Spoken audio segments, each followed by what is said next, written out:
నమస్కారం ప్రజా పిలుపు న్యూస్ కి స్వాగతం. హెడ్లైన్ చూద్దాం.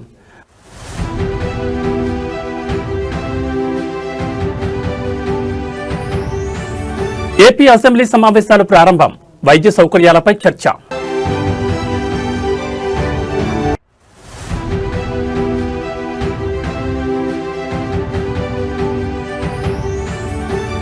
ముగింపు దశకు ఎమ్మెల్యేల అనర్హత వేటు అంశం.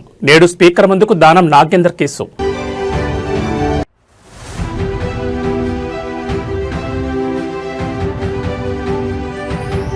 రాజ్యసభ ఎన్నికల షెడ్యూల్ విడుదల. తెలంగాణలో 2 స్థానాలకు ఎన్నికలు.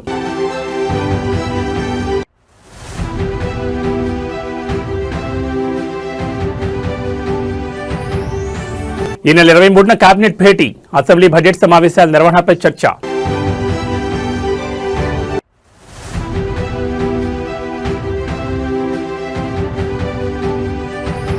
విశాఖలో పవన్ కళ్యాణ్ కాన్వాయ్కు ప్రమాదం. త్రుటిలో తప్పిన ముప్పు.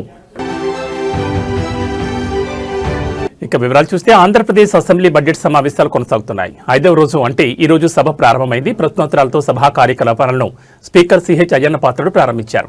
అంతకుముందు ఆయన మాట్లాడుతూ అసెంబ్లీలో ఆడియో వ్యవస్థలో సాంకేతిక లోపం ఉందన్నారు. ఈ నేపథ్యంలో అందుకు ప్రత్యామ్నాయ వ్యవస్థ ఏర్పాటు చేసినట్టు తెలిపారు. ఈ ఆడియో వ్యవస్థను బాగు చేసేందుకు సాంకేతిక నిపుణులు ముంబై నుంచి వస్తున్నట్లు స్పీకర్ వెల్లడించారు. అనంతరం ప్రశ్నోత్తరాల సమయం ప్రారంభమైంది. ప్రభుత్వాసుపత్రుల సామర్థ్యం పెంపుపై పలువురు సభ్యులు ప్రశ్నలు వేశారు. అందుకు వైద్య ఆరోగ్య శాఖ మంత్రి సత్యకుమార్ జవాబిచ్చారు. ఆళ్లగడ్డ, వాయల్పాడు, పశ్చిమ గోదావరి జిల్లా కొవ్వూరు, నెల్లూరు జిల్లా కోవూరులలో 50 పడకల ఆసుపత్రులను 100 పడకల ఆసుపత్రిగా మార్చాలంటూ ప్రభుత్వానికి టీడీపీ ఎమ్మెల్యే అఖిలప్రియ విజ్ఞప్తి చేశారు. ఆళ్లగడ్డలో 50 పడకల ఆసుపత్రిని కూటమి ఏర్పాటు చేసిందని, దీన్ని 100 పడకల ఆసుపత్రిగా మార్చాలని ప్రభుత్వాన్ని కోరారు. అయితే మాజీ ఎమ్మెల్యే తన తల్లి శోభా నాగిరెడ్డికి యాక్సిడెంట్ జరిగిన తర్వాత ఆళ్లగడ్డ అనంతరం నంద్యాల, అక్కడి నుంచి హైదరాబాద్కు షిఫ్ట్ చేసినప్పుడు గోల్డెన్ అవర్ కోల్పోవడం వల్లే ఆమె చనిపోయారని ఈ సందర్భంగా అఖిలప్రియ గుర్తు చేసుకున్నారు. తన తండ్రి విషయంలోనూ అలాగే జరిగిందని ఆవేదన వ్యక్తం చేశారు. నాగిరెడ్డి గారి యాక్సిడెంట్, మా తల్లి గారి యాక్సిడెంట్ అయినప్పుడు ఆలగడ్డ హాస్పిటల్, అక్కడి నుంచి నంద్యాల, అక్కడి నుంచి హైదరాబాద్కి తీసుకుపోవడం వల్ల గోల్డెన్ అవర్, ఆ ప్రాణాలు కాపాడాల్సిన ఒక సమయము కోల్పోవడం వల్ల మేము అది కాపాడుకోలేకపోయినాం అధ్యక్ష. 3 సంవత్సరాల లోపలనే ఉమా నాగిరెడ్డి గారికి కూడా అదే విధంగా హార్ట్ అటాక్ వచ్చినప్పుడు మళ్ళీ ఆయనని నంద్యాలకు షిఫ్ట్ చేసి ఎక్విప్మెంట్స్ లేకపోవడం వల్ల నంద్యాలకు షిఫ్ట్ చేసి అక్కడి నుంచి కూడా హైదరాబాద్ షిఫ్ట్ చేసే లోపల ఆయన చనిపోవడం జరిగింది అధ్యక్ష. ఒకవేళ 100 బెడెడ్ హాస్పిటల్ ఆలగడ్డకి రావడము ఒకవేళ లేట్ అయితే అట్లీస్ట్ ఒక ట్రామా సెంటర్ పెట్టాలని చెప్పి మేము రిక్వెస్ట్ చేస్తున్నాం అధ్యక్ష. కొవ్వూరుని 100 పడకలు కాదు జిల్లా హాస్పిటల్ చేయవలసిన అవసరం ఉందని చెప్పని కూడా గౌరవ కలెక్టర్ గారు కూడా ఆ రోజు కలెక్టర్ కాన్ఫరెన్స్ కూడా చెప్పడం జరిగింది అధ్యక్ష. కొవ్వూరు నియోజకవర్గంలో ఉన్న 50 పడకల హాస్పిటల్ ని అప్గ్రేడ్ చేయాలని 100 పడకల హాస్పిటల్ గా మీ ద్వారా మంత్రి గారికి విన్నవించుకుంటున్నాను అధ్యక్ష. 100 బెడ్, వాయిల్పాడ్ 100 బెడ్ ఇచ్చారు. తర్వాత వైసీపీ ప్రభుత్వం వచ్చినాక అది ఇంప్లిమెంట్ కాలేదు. కాబట్టి మినిస్టర్ గారు ఇమీడియట్ గా చేయాలని ఈ ప్రభుత్వాన్ని కోరుకుంటాం. థ్యాంక్ యూ అధ్యక్ష. మాకు సిఎస్ఏ హాస్పిటల్ ఉంది సార్ జగ్గంపేటలో. కొత్తగా నూతన భవనం కూడా నిర్మాణం చేశాం. ట్రామా సెంటర్ ఏర్పాటు చేయమని చెప్పేసి మీ ద్వారా గౌరవ మంత్రి గారిని నేను రిక్వెస్ట్ చేస్తున్నాను. ప్రతి సంవత్సరం 125 యాక్సిడెంట్స్ అవుతుంది. ట్రామా సెంటర్ ఒకటి కావాలి అధ్యక్ష. 30 బెడ్ 50 బెడ్ అప్గ్రేడ్ చేయమంటే అవట్లేదు అధ్యక్ష. 39 ప్రతిపాదనలు కూడా ప్రభుత్వం దృష్టికి వచ్చాయి. వీటిని కూడా ఆర్థిక శాఖ ముందు ఉంచడం జరిగింది. అదేవిధంగా గౌరవ ముఖ్యమంత్రి గారు కూడా దృష్టికి కూడా తీసుకెళ్లడం జరుగుతుంది. ఇప్పటికే కొన్ని విషయాల్లో గన్నవరము ప్రతిపాదన కూడా దీంట్లో ఉంది, కొవ్వూరు ప్రతిపాదన కూడా దీంట్లో ఉంది, నెల్లూరు కోవూరు ప్రతిపాదన ఉంది, అదేవిధంగా గోదావరి జిల్లా ప్రతిపాదన కూడా దీంట్లో ఉంది అధ్యక్ష. అదేవిధంగా ట్రామా సెంటర్ల గురించి అడిగారు. కేంద్ర ప్రభుత్వం ఇటీవల బడ్జెట్లో ప్రతి 100 కిలోమీటర్లకి ఒక ట్రామా సెంటర్ను నిర్మించాలని ఒక ప్రతిపాదన చేసింది అధ్యక్ష. కేంద్రం నుంచి కూడా సహకారం అందిస్తుంది కాబట్టి ఖచ్చితంగా గౌరవ శాసనసభ్యుల కోరిక మేరకు ఆ ఆసుపత్రుల్లో ట్రామా సెంటర్లు నిర్మాణం ప్రయత్నం చేస్తాం. ఈ ప్రాణం విలువైందిగా కూటమి ప్రభుత్వం భావిస్తుంది అధ్యక్ష. అందుకని దీన్ని దృష్టిలో పెట్టుకుని ఒక కొత్త పాలసీ తీసుకొచ్చి 50 పడకల కన్నా తక్కువ ఉన్న నియోజకవర్గాన్ని గుర్తించి పీపీపీ మోడల్లో ఒక 100 పడకల మల్టీ స్పెషాలిటీ ఆసుపత్రిని కూడా నిర్మించాలనే ప్రతిపాదన ఉంది. దాని గురించి ఇప్పటికే 61 అసెంబ్లీ నియోజకవర్గాల్ని మొదటి దశలో గుర్తించడం జరిగింది. ఆ పాలసీ 1-2 నెలల్లో పాలసీ రోల్అవుట్ అయిన తర్వాత ఈ ఉన్న వాటిని ఎగ్జిస్టింగ్ ప్రభుత్వ హెల్త్ పబ్లిక్ సెక్టార్లో ఉంటున్న హెల్త్ సెక్టార్ ఉంటున్న వాటిని అప్గ్రేడేషను, అదేవిధంగా పీపీపీ మోడల్లో మల్టీ స్పెషాలిటీ ఆసుపత్రులు కూడా నిర్మించి ప్రజల ప్రాణాలు పోకుండా కాపాడుకునే ప్రయత్నం చేస్తామని. తెలంగాణ రాజకీయాల్లో సంచలనం సృష్టించిన ఎమ్మెల్యేల పార్టీ ఫిరాయింపుల వ్యవహారం ఇప్పుడు తుది అంకానికి చేరుకుంది. శాసనసభ స్పీకర్ గడ్డం ప్రసాద్ కుమార్ ఈ కేసులపై విచారణను వేగవంతం చేశారు. నేడు ఖైరతాబాద్ ఎమ్మెల్యే దానం నాగేంద్రపై దాఖలైన అనర్హత పిటిషన్లపై స్పీకర్ కీలక విచారణ జరపనున్నారు. పార్టీ ఫిరాయించారనే ఆరోపణలు ఎదుర్కొంటున్న ఎమ్మెల్యేల జాబితాలో ఇప్పటికే 8 మందిపై విచారణ ప్రక్రియ పూర్తయింది. సుదీర్ఘ వాదనలు విన్న అనంతరం సదరు 8 మంది ఎమ్మెల్యేలకు స్పీకర్ గడ్డం ప్రసాద్ క్లీన్ చిట్ ఇచ్చారు. దీంతో వాళ్ళందరికీ ఊరట లభించినట్లయింది. ఎమ్మెల్యే దానం నాగేందర్ పార్టీ మారడాన్ని సవాల్ చేస్తూ ప్రతిపక్షాలు 2 వేర్వేరు అనర్హత పిటిషన్లు దాఖలు చేశాయి. బీఆర్ఎస్ ఎమ్మెల్యే పాడి కౌశిక్ రెడ్డి ఒక పిటిషన్ దాఖలు చేయగా బీజేపీ ఎమ్మెల్యే ఏలేటి మహేశ్వర్ రెడ్డి మరో పిటిషన్ దాఖలు చేశారు. ఈ 2 పిటిషన్లను నేడు స్పీకర్ తన ఛాంబర్లో విచారించి ఇరుపక్షాల వాదనలు విననున్నారు. మరోవైపు స్టేషన్ గన్పూర్ ఎమ్మెల్యే కడియం శ్రీహరిపై దాఖలైన అనర్హత పిటిషన్ను స్పీకర్ రేపు విచారణకు స్వీకరించనున్నారు. ఈ వరుస విచారణలతో తెలంగాణ అసెంబ్లీ వర్గాల్లో భారీ ఉత్కంఠ నెలకొంది. ఫిరాయింపుల కేసులో స్పీకర్ తీసుకోబోయే తుది నిర్ణయం రాష్ట్ర రాజకీయాలపై ఎలాంటి ప్రభావం చూపుతుందో చూడాలి. మరి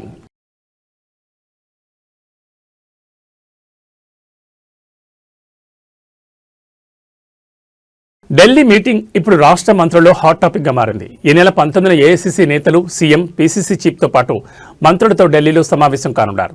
రాష్ట్రాల్లో పార్టీ, ప్రభుత్వ పరిస్థితులపై సమీక్షించనున్నారు. వారి వద్ద ఉన్న ప్రోగ్రెస్ రిపోర్ట్ ఆధారంగా ఒక్కో మంత్రిని విడివిడిగా పిలిచి మాట్లాడనున్నారు. దీంతో అసలు ఢిల్లీ మీటింగ్లో ఏం జరగనుంది, అధిష్టానం ఎవరికి క్లాస్ తీసుకుంటుంది, ఎవరిని మెచ్చుకుంటుంది, అసలు తమ ప్రోగ్రెస్ రిపోర్ట్లో ఏముంది అన్న టెన్షన్ మంత్రుల్లో నెలకొంది. తమ పనితీరుపై హైకమాండ్ రెస్పాన్స్ ఎలా ఉంటుందోనని మెజార్టీ మంత్రుల్లో ఆందోళన కనిపిస్తోంది. ఈ క్రమంలోనే నేడు సాయంత్రం వారంతా ఢిల్లీకి చేరుకోనున్నారు. జూబ్లీహిల్స్, బైపోల్, పంచాయతీ, మున్సిపల్ ఎన్నికల్లో వారి పనితీరుపైన సమీక్ష ఉంటుందని సమాచారం. మంత్రుల పెర్ఫార్మెన్స్ పై అధిష్టానం వద్ద ఇప్పటికే పలు నివేదికలు ఉన్నట్టు తెలిసింది. మంత్రులు, పార్టీ అధ్యక్షుడి పనితీరుపై పార్టీ ఇన్ఛార్జ్ మీనాక్షి నటరాజన్ ఎప్పటికప్పుడు నివేదికలు సమర్పిస్తున్నారు. ఈ మధ్య ఢిల్లీ పర్యటనలో భాగంగా సీఎం రేవంత్ సైతం మినిస్టర్ల పెర్ఫార్మెన్స్ పై హైకమాండ్కు నివేదిక ఇచ్చినట్టు తెలుస్తోంది. అధిష్టానం సైతం ఆ 2 నివేదికలతో సంబంధం లేకుండా ప్రత్యేక దూతల ద్వారా మరో నివేదిక తెప్పించుకున్నట్లు ప్రచారం జరుగుతోంది. వాటన్నిటిని స్టడీ చేసిన ఏఐసీసీ నేతలు మంత్రుల పనితీరుపై ఓ అవగాహనకు వచ్చినట్టు సమాచారం. ఈ సందర్భంగా ఒక్కొక్క మంత్రిని విడిగా పిలిచి ఆ నివేదికల్లోని నెగిటివ్ అంశాలపై వివరణ తీసుకునే అవకాశం ఉందని ప్రచారం జరుగుతోంది. కొంతమంది మంత్రులకు వ్యతిరేకంగా అధిష్టానానికి ఫిర్యాదులు సైతం అందినట్టు తెలిసింది. అందులో సహచార మంత్రుల కంప్లైంట్స్ సైతం ఉన్నట్లు సమాచారం.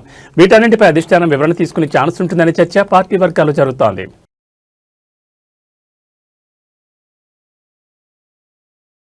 తెలంగాణలో 2 రాజ్యసభ స్థానాలకు ఎన్నికల షెడ్యూల్ విడుదలైంది. కేంద్ర ఎన్నికల సంఘం విడుదల చేసిన షెడ్యూల్ ప్రకారం దేశవ్యాప్తంగా 37 మంది రాజ్యసభ ఎంపీల పదవీకాలం పూర్తి కానుండగా ఆయా స్థానాలకు ఎన్నికలు జరగనున్నాయి.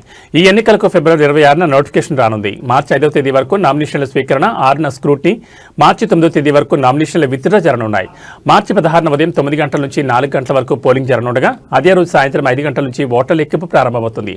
మార్చి 20వ తేదీ నాటికి దేశవ్యాప్తంగా రాజ్యసభ ఎన్నికలు ముగియనున్నాయి. ఏప్రిల్ 9వ తేదీతో తెలంగాణ ఎంపీలైన కేఆర్ సురేష్ రెడ్డి, అభిషేక్ సింఘ్వి పదవీకాలం పూర్తి కానున్నాయి. ఆ 2 స్థానాలకు ఎన్నికలు నిర్వహించేందుకు ఎన్నికల సంఘం సిద్ధమవుతోంది. కేఆర్ సురేష్ రెడ్డి బీఆర్ఎస్ నుంచి, అభిషేక్ మనసింఘి కాంగ్రెస్ పార్టీ నుంచి రాజ్యసభలో ప్రాతినిధ్యం వహిస్తున్నారు. మొత్తం 37 స్థానాలకు రాజ్యసభ ఎన్నికలు జరగాల్సి ఉంది. వీటిలో 7 మహారాష్ట్ర, ఒడిశాలో 3, తమిళనాడు, పశ్చిమ బెంగాల్లో 6 స్థానాలు, అస్సాంలో 3, బీహార్లో 4, ఛత్తీస్గఢ్లో 2, హర్యానా, హిమాచల్ ప్రదేశ్లో ఒక్కొక్క స్థానానికి, తెలంగాణలో 2 స్థానాలకు ఎన్నికలు జరగనున్నాయి.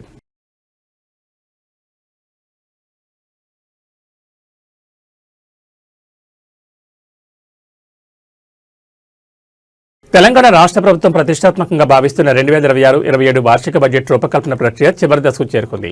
ఈ నేపథ్యంలో ముఖ్యమంత్రి రేవంత్ రెడ్డి అధ్యక్షతన ఈ నెల 23 మధ్యాహ్నం 3 గంటలకు సచివాలయంలో రాష్ట్ర మంత్రివర్గ సమావేశం జరగనుంది. అసెంబ్లీ బడ్జెట్ సమావేశాల నిర్వహణ, నిధుల కేటాయింపులు, కొత్త పథకాల అమలుపై ఈ భేటీలో ప్రభుత్వం కీలక నిర్ణయాలు తీసుకోనుంది. ఈ కేబినెట్ సమావేశంలో ప్రధానంగా ఫిబ్రవరి 26 నుంచి ప్రారంభం కానున్నట్లు సమాచారం ఉన్న అసెంబ్లీ బడ్జెట్ సమావేశాల షెడ్యూల్ ఖరారు చేయనున్నారు. సుమారు 10 నుంచి 15 రోజుల పాటు ఈ సమావేశాలు నిర్వహించాలని ప్రభుత్వం భావిస్తోంది. అంతేకాకుండా వివిధ ప్రభుత్వ శాఖల వారీగా నిధుల కేటాయింపులు, ముఖ్యంగా సాగునీటి ప్రాజెక్టులు, విద్య, వైద్య రంగాలకి ఇవ్వాల్సిన ప్రాధాన్యతపై చర్చించనున్నారు. వీటితో పాటు ఎన్నికల హామీలైన 6 గ్యారంటీల అమలుకు సంబంధించి బడ్జెట్లో భారీగా నిధులు కేటాయించే అవకాశం ఉంది.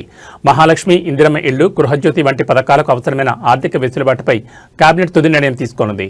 రాష్ట్రంలో కొత్తగా అమలు చేయాలని భావిస్తున్న కొన్ని సంక్షేమ పథకాలపై కూడా ఈ సమావేశంలో స్పష్టత వచ్చే ఛాన్స్ ఉంది. గత బడ్జెట్ కంటే ఈసారి కేటాయింపులు మరింత వాస్తవిక దృక్పథంతో ప్రజల అవసరాలకు అనుగుణంగా ఉండేలా ఆర్థిక శాఖ కసరత్తు చేస్తోంది. కేంద్రం నుంచి రావాల్సిన నిధులు, రాష్ట్ర స్వంత ఆదాయ వనరులపై కూడా మంత్రులు సమీక్షించనున్నారు. ఇప్పటికే డిప్యూటీ సీఎం, ఆర్థిక శాఖ మంత్రి మల్లు భట్టి విక్రమార్క అన్ని శాఖల అధికారులతో వరుస సమావేశాలు నిర్వహించి బడ్జెట్ ప్రతిపాదనలను సిద్ధం చేశారు. కేబినెట్ ఆమోదం పొందిన తర్వాత ఫిబ్రవరి చివరి వారంలో లేదా మార్చి మొదటి వారంలో బడ్జెట్ను శాసనసభలో ప్రవేశపెట్టే అవకాశం ఉంది.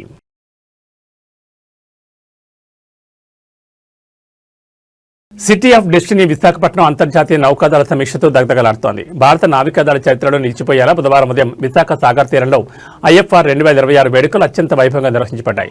దేశాధినేత సాయుధ దళాల సర్వసైన్యాధ్యక్షురాలు రాష్ట్రపతి ద్రౌపది ముర్ము ఈ మహాసమీక్షలో పాల్గొని నౌకాదళ సత్తాను వీక్షించారు. 6 వరుసల్లో బారులు తీరిన 71 యుద్ధ నౌకలు విశాఖ సముద్ర గర్భంలో అద్భుత దృశ్యాన్ని ఆవిష్కరించాయి. స్వదేశీ పరిజ్ఞానంతో తయారైన ఐఎన్ఎస్ సుమేధ నౌకపై రాష్ట్రపతి ప్రయాణిస్తూ నౌకలపై బారులు తీరిన నేవీ సిబ్బంది నుంచి గౌరవవందనం స్వీకరించారు. రాష్ట్రపతితో పాటు ఆంధ్రప్రదేశ్ గవర్నర్ జస్టిస్ అబ్దుల్ నజీర్, ముఖ్యమంత్రి చంద్రబాబు నాయుడు, ఉప ముఖ్యమంత్రి కొండెల పవన్ కళ్యాణ్ ఈ వేడుకను ప్రత్యక్షంగా వీక్షించారు. భారత నేవీ శక్తి సామర్థ్యాలను ప్రపంచానికి చాటి చెప్పేలా ఈ సమీక్ష సాగింది. ముఖ్యంగా రష్యా, ఆస్ట్రేలియా వంటి అగ్ర దేశాలతో పాటు యుఏఈ, ఫిలిప్పీన్స్ వంటి మిత్రదేశాల నౌకలు కూడా ఈ పరేడ్లో పాలుపంచుకోవడం విశేషం. మిలాన్ విన్యాసాల్లో భాగంగా జరుగుతున్న ఈ ఐఎఫ్ఆర్ సముద్ర భద్రతలో భారత్ పోషిస్తున్న కీలక పాత్రను ప్రపంచానికి చాటి చెప్పింది. ఈ మెగా ఈవెంట్ ద్వారా విశాఖ నగరం మరోసారి అంతర్జాతీయ స్థాయి గుర్తింపును సాధించింది.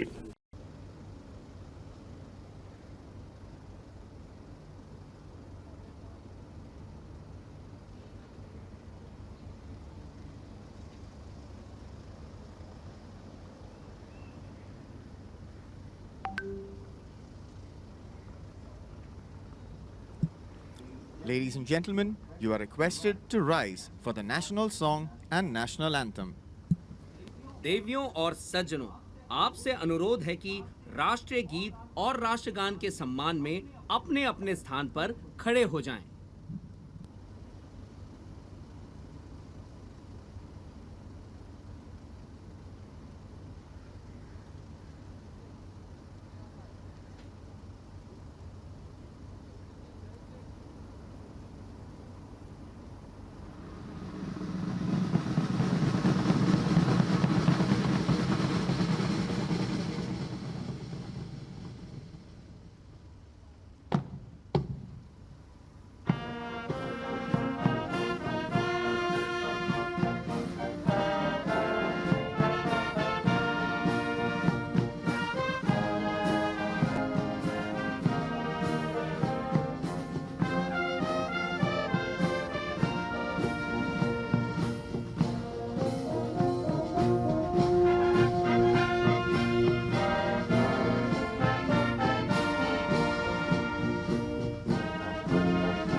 ముఖ్యమంత్రి రేవంత్ రెడ్డి ఆదేశాలతో హైదరాబాద్ లో పారిశుద్ధ్యంపై అధికారులు ప్రత్యేక దృష్టి సారించారు. GHMC commissioner Karnan, additional commissioner Ravikiran తో కలిసి చార్మినార్, మక్కా మసీద్, మదీనా ప్రాంతాల్లో క్షేత్రస్థాయిలో పర్యటించారు. రంజాన్ మాసం ప్రారంభం కానున్న నేపథ్యంలో రోడ్లు, జంక్షన్లు అత్యంత పరిశుభ్రంగా ఉంచాలని, పారిశుద్ధ్య పనుల్లో ఏమాత్రం అలసత్వం వహించరాదని అధికారులను ఆదేశించారు.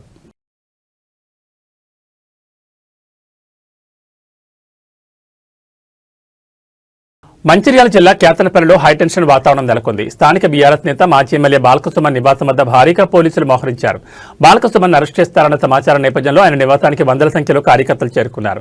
మంత్రి వివేక్ వెంకటస్వామికి వ్యతిరేకంగా కార్యకర్తలు పెద్ద ఎత్తున నినాదాలు చేశారు. కేతనపల్లి మున్సిపాలిటీలో మున్సిపల్ చైర్మన్ ఎన్నిక మంగళవారం వాయిదా పడింది. ఆ క్రమంలో ఘర్షణలు చోటు చేసుకుని ఉద్రిక్త వాతావరణం ఏర్పడింది. అలాంటి వేళ ఇవాళ కేతనపల్లిలో బంద్కు బీఆర్ఎస్ పార్టీ పిలుపునిచ్చింది. ఈ నేపథ్యంలో పోలీసులు అప్రమత్తమయ్యారు. మంగళవారం నాడు పోలీసులు విధులకు ఆటంకం కలిగించడంతో పాటు ఎస్ఐ, కానిస్టేబుల్ పై దాడి చేశారని దేవాపూర్ ఎస్హెచ్ఓ గంగారాం ఫిర్యాదు చేశారు. దీంతో బాలకసుమన్ సహా పలువురు బీఆర్ఎస్ నేతలపై కేసులు నమోదు చేశారు. చెన్నూరులో బీఆర్ఎస్ మాజీ కౌన్సిలర్ అనిల్ ను ఇప్పటికే పోలీసులు అదుపులో తీసుకున్నారు. మిగతా నాయకులను అరెస్ట్ చేసేందుకు పోలీసులు ప్రయత్నాలు ముమ్మరం చేశారు. ఇటీవల జరిగిన మున్సిపల్ ఎన్నికల్లో కేతనపల్లి మున్సిపాలిటీలోని మొత్తం 22 వార్డుల్లో బీఆర్ఎస్ 10, కాంగ్రెస్ 7, సిపిఐ 4 స్వతంత్ర అభ్యర్థి గెలుపొందారు. దీంతో హంగ్ ఏర్పడింది. బీఆర్ఎస్, సిపిఐ కూటమి మధ్య పొత్తు కుదిరి 14 మంది సభ్యులతో పాలకవర్గానికి కైవసం చేసుకోవడం ఖాయమైంది. ఇక మంత్రి Vivek, MP Vamshikrishna ex officio సభ్యులుగా పేరు నమోదు చేసుకోవడంతో పాటు స్వతంత్ర అభ్యర్థులు సైతం కూడగట్టుకోవడంతో కాంగ్రెస్ బలం 10 స్థానాలకు పరిమితమైంది. సభ్యుల ప్రమాణ స్వీకారం తర్వాత 10 నిమిషాల పాటు ఉన్నతాధికారులు విరామం ప్రకటించారు. ఈ సమయంలో కాంగ్రెస్ సభ్యుడు బీఆర్ఎస్ నేతల వద్దకు వెళ్లి మంతనాలు జరపడంతో అసలు గొడవకు దారితీసింది. అనంతరం చోటు చేసుకున్న వరుస పరిణామాల నేపథ్యంలో బీఆర్ఎస్ మాజీ ఎమ్మెల్యే బాలకసుమన్పై పోలీసులు కేసు నమోదు చేశారు.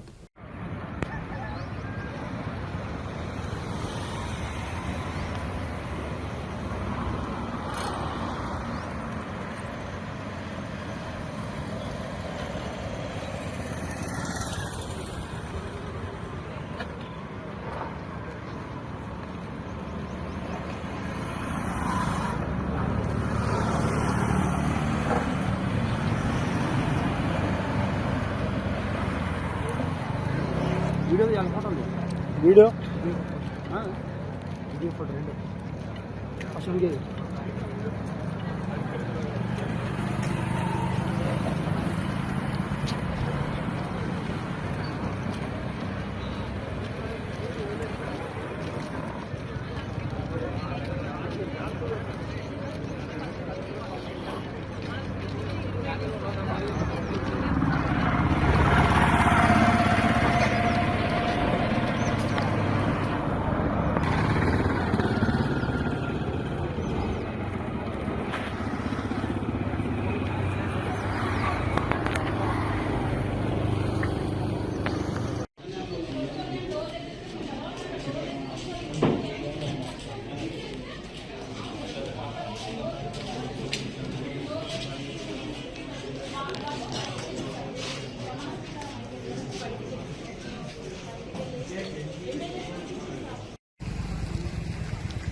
AP deputy CM Pawan Kalyan కాన్వాయ్కు స్వల్ప ప్రమాదం చోటు చేసుకుంది. బుధవారం ఉదయం విశాఖపట్నంలోని సిరిపురం నుండి పెద్దవాల్తేరు వైపు వెళ్తుండగా 3 టౌన్ పోలీస్ స్టేషన్ సమీపంలో కాన్వాయ్లోని ఒక వాహనం ఒక్కసారిగా సడన్ బ్రేక్ వేసింది. దీంతో వెనుక వస్తున్న కాన్వాయ్లోని చివరి వాహనం దానిని బలంగా ఢీకొట్టింది. ఈ ఘటనలో వాహనం ముందు భాగం స్వల్పంగా దెబ్బతిన్నప్పటికీ ఎవరికీ ఎలాంటి గాయాలు కాకపోవడంతో అధికారులు, భద్రతా సిబ్బంది ఊపిరి పీల్చుకున్నారు. ఇదిలా ఉంటే ప్రమాదం జరిగిన సమయంలో పవన్ కళ్యాణ్ కాన్వాయ్లో లేకపోవడం గమనార్హం. ఆయనను పికప్ చేసుకోవడానికి రాడిసన్ బ్లూ హోటల్కు కాన్వాయ్ వెళ్తుండగా ఈ సంఘటన చోటు చేసుకుంది. ప్రమాద సమాచారం అందుకున్న వెంటనే పోలీసులు ఘటనా స్థలానికి చేరుకుని దర్యాప్తు చేపట్టారు. మధ్యాహ్నం జరగబోయే అధికారిక కార్యక్రమాలకు హాజరయ్యేందుకు ఆయన విశాఖకు వచ్చినట్లు సమాచారం.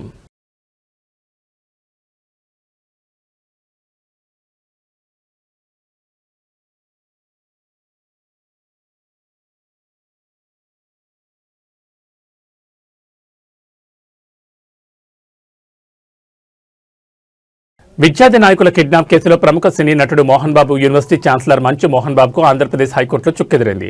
ఈ కేసులో తనను అరెస్ట్ చేయకుండా మధ్యంతర ఉత్తర్వులు ఇవ్వాలంటూ ఆయన దాఖలు చేసిన అనుబంధ పిటిషన్ను న్యాయస్థానం మంగళవారం కొట్టివేసింది. అరెస్టుతో పాటు తదుపరి చర్యలు నిలుపుదల చేయాలన్న ఆయన అభ్యర్థనను తోసిపుచ్చింది. ఈ వ్యాజ్యంపై జస్టిస్ వెంకట్ జ్యోతిర్మయి విచారణ చేపట్టారు. కిడ్నాప్ ఘటనకు ముందు ఆ తర్వాత కూడా కేసులో ప్రధాన నిందితుడైన యూనివర్సిటీ పీఆర్ఓ సతీష్తో మోహన్ బాబు ఫోన్లో మాట్లాడారని, మెసేజ్లు కూడా పంపుకున్నారని పోలీసుల తరపు న్యాయవాది కోర్టుకు తెలిపారు. ఈ కాల్స్ మెసేజ్లకు సంబంధించిన ఫోరెన్సిక్ ల్యాబ్ నివేదిక ఇంకా రావాల్సిందని పేర్కొన్నారు. ఈ వాదనలను పరిగణలో తీసుకున్న న్యాయమూర్తి ఫోరెన్సిక్ నివేదిక రానున్న నేపథ్యంలో ఈ దశలో మధ్యంతర ఉత్తర్వులు జారీ చేయలేమని స్పష్టం చేశారు. కేసులో లోతైన విచారణ జరపాల్సిందని పేర్కొంటూ ఎఫ్ఐఆర్ను కొట్టివేయాలని మోహన్ బాబు దాఖలు చేసిన ప్రధాన పిటిషన్పై విచారణను మార్చి 3వ తేదీకి వాయిదా వేశారు. మోహన్ బాబు యూనివర్సిటీలో అధిక ఫీజులు వసూలు చేస్తున్నారని ఆరోపిస్తూ నిరసన తెలిపేందుకు వెళ్తున్న విద్యార్థి నాయకులను కిడ్నాప్ చేశారన్న ఆరోపణలపై తిరుచానూరు పోలీసులు ఫిబ్రవరి 3న కేసు నమోదు చేసిన విషయం తెలిసిందే. ఈ కేసులో మోహన్ బాబును A2గా చేర్చారు.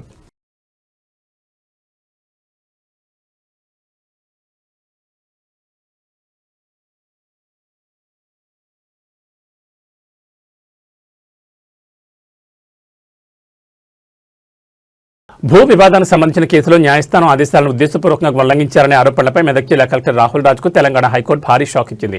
కోర్టు ధిక్కరణ కేసులో ఆయనకు 6 నెలల జైలు శిక్ష విధిస్తూ సంచలన తీర్పు వెలువరించింది. శిక్షతో పాటు 2000 జరిమానా కూడా విధించింది. ఉన్నత స్థాయి అధికారికి ఇలాంటి శిక్ష పడడం రాష్ట్ర వ్యాప్తంగా అధికారిక వర్గాల్లో పెను సంచలనం సృష్టించింది. భూ హక్కులకు సంబంధించి ఒక మహిళ దాఖలు చేసిన పిటిషన్ విచారించిన హైకోర్టు వివాదంలోని ఇరు పక్షాలకు నోటీసులు జారీ చేసి క్షేత్రస్థాయిలో సమస్యను పరిష్కరించాలని కలెక్టర్ను ఆదేశించింది. ఈ క్రమంలో న్యాయస్థానం విధించిన గడువు ముగిసినా కలెక్టర్ ఆ దిశగా ఎలాంటి చర్యలు తీసుకోలేదు. దీంతో మహిళ మళ్లీ కోర్టును ఆశ్రయించి కలెక్టర్ తన సమస్యను పట్టించుకోకపోవడమే కాకుండా కోర్టు ఆదేశాలను ఉద్దేశపూర్వకంగా బేఖాతరు చేశారని కోర్టు ధిక్కరణ పిటిషన్ దాఖలు చేశారు. విచారణ చేపట్టిన ధర్మాసనం కలెక్టర్ తీరుపై తీవ్ర ఆగ్రహం వ్యక్తం చేసింది. ఉన్నత న్యాయస్థానం ఇచ్చిన తీర్పులను అమలు చేయకపోవడం న్యాయ వ్యవస్థను అవమానించడమే అని న్యాయమూర్తి తీవ్ర వ్యాఖ్యలు చేశారు.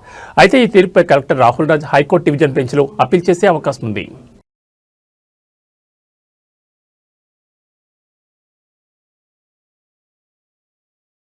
మదనపల్లిలో 7 ఏళ్ల బాలికపై అత్యాచార ఘటన తెలుగు రాష్ట్రాల్లో తీవ్ర కలకలం రేపింది. తాజాగా ఈ కేసులో కీలక పరిణామం చోటు చేసుకున్నట్టు తెలుస్తోంది. కేసులో ప్రధాన నిందితుడైన కులవర్ధన్ ఓ చెరువులో శవమై తేలాడు. అన్నమయ్య జిల్లా కురబలకోట మండలం కనసానివారిపల్లి గ్రామంలో ఉన్న చెరువులో ఓ వ్యక్తి మృతదేహాన్ని స్థానికులు గుర్తించారు. వెంటనే పోలీసులకు సమాచారం ఇవ్వగా ముదివేడు పోలీసులు అక్కడికి చేరుకున్నారు. మృతదేహాన్ని చెరువులో నుంచి బయటకు తీసి మృతుడిని కులవర్ధన్గా గుర్తించారు. అనంతరం డెడ్ బాడీని మదనపల్లి ప్రభుత్వ ఆసుపత్రికి తరలించారు. కులవర్ధన్ ఆత్మహత్య చేసుకున్నట్లుగా అనుమానిస్తున్నారు. మరోవైపు కులవర్ధన్ ఇంటి వద్ద పోలీసులు బందోబస్తు ఏర్పాటు చేశారు. కులవర్ధన్ ఆత్మహత్య చేసుకున్నాడా లేక ఎవరైనా హత్య చేశారన్న కోణంలో పోలీసులు దర్యాప్తు చేస్తున్నారు. మరోవైపు బాలిక మృతదేహానికి పోస్టుమార్టం పూర్తవగా స్వగ్రామంలో అంత్యక్రియలు నిర్వహించారు. కడప జిల్లా రాగిమాందిన్నిపల్లిలో భారీ బందోబస్తు నడుమ బాలిక అంత్యక్రియలు ముగిశాయి.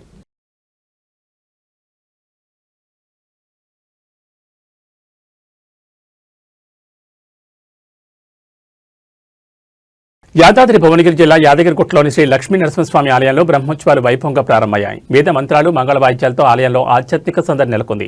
ఆలయ మూలవర్యుల అనుమతితో నిజాభిషేకం, విశ్వక్షేణారాధన, జలపూజ, పుట్టమట్టిలో నవధాన్యాలు నాటడంతో పాటు స్వస్తివచనం వంటి వైదృశ్య కార్యక్రమాలతో బుధవారం బ్రహ్మోత్సవాలకు ఆలయ అర్చకులు అధికారులు శ్రీకారం చుట్టారు. ఉదయం 10 గంటలకు స్వస్తివాచన ఘట్టాన్ని ప్రారంభించారు. సకల దేవకోటిని ఉత్సవాలకు విచ్చేసి సర్వలోకాలకు క్షేమాన్ని కలిగించమని వేడుకునే కార్యక్రమం పాంచారాత్రక్రమ శాస్త్ర ప్రకారం జరిపారు.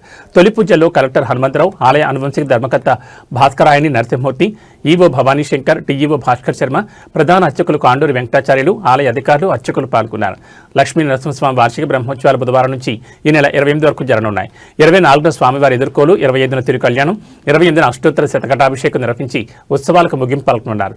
ఉత్సవాల సందర్భంగా నిత్య కళ్యాణం, బ్రహ్మోత్సవం, సుదర్శన నారసింహ హోమం, జోడు సేవలు, ఏకాదశి లక్ష్మీ పుష్పార్చనలను అధికారులు రద్దు చేశారు. ఇక బులెటిన్ ముగించే ముందు హెడ్లైన్స్ మరోసారి.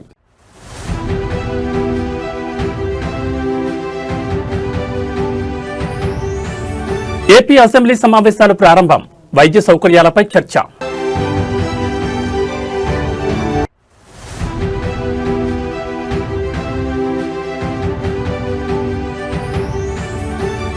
ముగింపు దశకు ఎమ్మెల్యేల అనర్హత వేటు అంశం, నేడు స్పీకర్ ముందుకు దానం నాగేందర్ కేసు.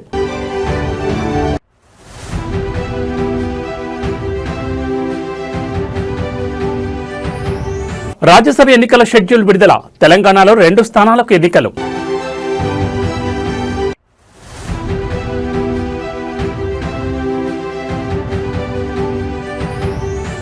ఈ నెల 23న కేబినెట్ భేటీ, అసెంబ్లీ బడ్జెట్ సమావేశాల నిర్వహణపై చర్చ.